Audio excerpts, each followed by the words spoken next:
Michael Dell was hardly the only young entrepreneur who rose from poverty to riches during the late 1980s and early 1990s computer boom.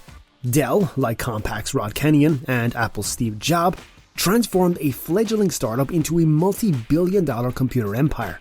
But unlike the ill-fated Kenyon and Jobs, who lost control of their products as they matured, Dell has managed to keep control of his maverick business and earned the distinction of being the computer industry's longest tenured CEO.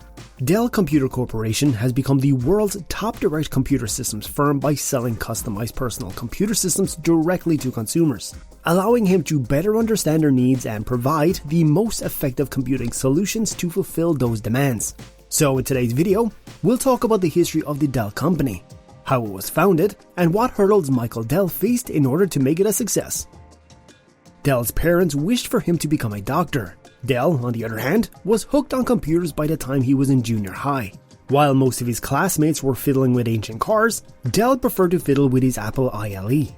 Dell enrolled as a pre-med student at the University of Texas in 1983 to please his parents. But by then, his sole genuine interest was in computers. During his first semester, Dell spent his free time purchasing remediated, obsolete PCs from local merchants, then updating and reselling them from his dorm room. He was so successful that his roommate placed his ever-expanding stuff against the door of his dorm room one day. Dell interpreted this as a hint that it was time to relocate his flourishing firm off campus. His parents were horrified when he informed them that he intended to drop out of college.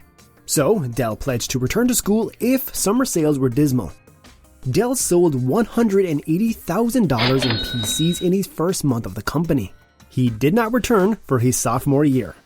While seeking for ways to grow his nascent company, Dell realized computers would soon become a commodity, and with commodities, price and delivery are the most important factors. Dell realized that eliminating the middleman would be the easiest way to achieve both aims. He discovered he could save money by purchasing components and assembling the entire PC himself. Then, he could sell each machine directly to the customers over the phone at a 15% discount over established brands. This strategy, dubbed the direct model of selling, would transform the market and turn Dell into a multi-billionaire. The 19-year-old Dell named his firm PC Limited, and the Austin-based corporation quickly became one of the country's fastest-growing enterprises. Rather than flooding the market with hundreds of thousands of simple brown wrapper computers, the company would concentrate on what it did best: customizing machines to order. The strategy was successful.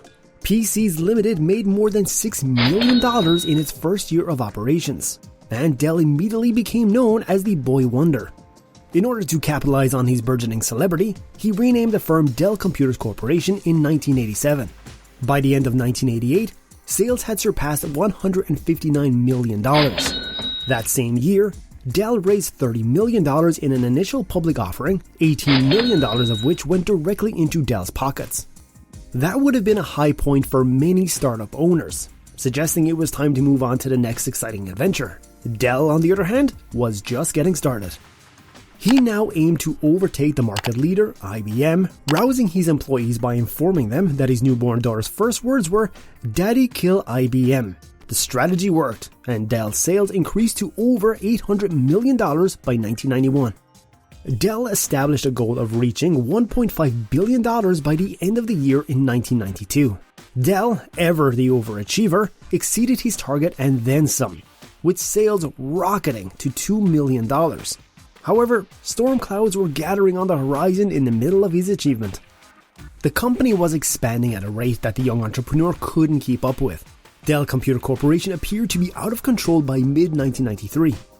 Stock prices had fallen from $49 in January 1993 to $16 by July. Dell's CFO quit, resulting in a managerial vacuum. Worse, Dell had cancelled all of his new notebook computer lines due to poor production, forcing it to sit on the fastest growing area of the PC market for more than a year. Dell understood he needed to take action, and soon. His response was to seek out older, more experienced executives to assist him in regaining control of his 9-year-old behemoth. First, he hired Mort Topfer, a seasoned Motorola executive, to handle day-to-day operations. He then hired Kevin Rollins, an organizational expert from Bain & Company, to head the American operations. Dell also stole Apple's PowerBook designer, John Medica, which was possibly his most crucial coup. Within a single year, the listing business was restored and profits increased to $149 million the next year. Even with this incredible reversal, Dell understood his company's status in the increasingly competitive PC business was far from certain. To ensure continuing success, Dell and his top executives took two continuous strategy decisions that contradicted market trends. First, rather than engaging in a price war to increase sales units, Dell chose to focus on high-margin business customers. Second, rather than relying on retail, the company chose to depend solely on direct marketing. Industry analysis questioned this second move, claiming that by selling direct, Dell was undermining the then thriving home PC industry. But Dell was wiser. Dell realized in an earlier brief excursion into retail outlets that he couldn't compete with Compaq's strong brand recognition and Packard-Bell's aggressive pricing. Selling through retail outlets was clearly out. Dell, on the other hand, was not about to give up on the lucrative consumer market. Instead, he opted to sell completely customized PCs to more sophisticated, second-time home computer consumers via phone, fax, and direct sales. Dell once again proved his detractors wrong. By the end of 1996, the company's new approach had resulted in sales exceeding $5.5 billion. But Dell had one more trick up his sleeve.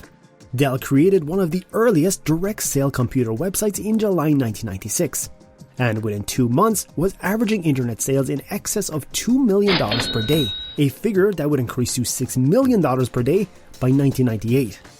Dell's sales increased to $7.7 billion by February of 1997, as a result of direct sales via phone and the internet.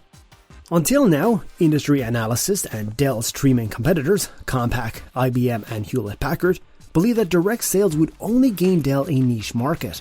However, as Dell's direct assault on the market share grew, all three competitors adopted the direct strategy of selling. But, unlike Dell, continued to offer their computers through retail stores as well. It remains to be seen whether Compaq, IBM, and Hewlett-Packard's strategy would finally recoup the market share they lost to Dell. But, as the data clearly demonstrates, Dell has the advantage of being first. While the PC industry expanded by only 5% in 1998, Dell surged at an astounding rate of more than 50%, attaining sales of $12.3 billion. By January 1999, Dell had surpassed both IBM and Hewlett-Packard in sales and was on track to surpass the number one computer manufacturer, arch rival Compaq. We have now looked at Michael Dell's life. Now, let's take a look at some of the most important lessons that we can take from him. There has to be a better way of doing things. Michael Dell is famous for saying, when he sees an opportunity, he wants to seize it completely. Michael noticed the enormous opportunity he had to provide better service and lower cost laptops in a market that was rapidly warming up to personal computers. He founded his own company in 1984 and sold 80,000 worth of equipment in the first year. Michael has been an outspoken booster of businesses all across the world. He encourages founders to figure out what motivates them and then go full throttle. While he has yet to totally silence his detractors, Michael Dell has demonstrated that he has the flexibility, stamina, and vision to stay on top of the country's most competitive corporation, even during the difficult times. Dell continues to perplex his competitors, surprise analysts, and enchant stockholders as the internet sales skyrocket, $30 million per day in July of 1999. So, this is all about how the Dell Corporation came to be and Michael Dell's difficult past. Please give it a thumb up and subscribe to our YouTube channel if you appreciated the video.